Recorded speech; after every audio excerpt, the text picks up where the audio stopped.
Орусиянын Москва шаарында 40 жаштагы кыргыз жараны бөйрөгүнөн жабыркап каза болду. Бул тууралуу Кыргыз мусулмандар дин башкармалыгынын Орусиядагы өкүлчүлүгүнүн кайрымдуулук фондунан кабарлашты.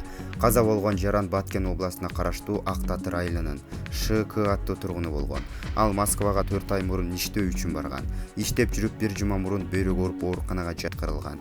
1 жума дарыланган соң бөйрөк иштеби 17 август күнү каза болгон. 18 август күнү жогорудагы фонддун жардамы менен анын сөөгү Москва Ош каттамы менен толуп өскөн айлана жөнөтүлдү деп билдиришти аталган фонддон. Мекендешибиздин сөөгүн алып кетүүгө башка кыргыз жарандары дагы акчалай жардамдарды беришкен.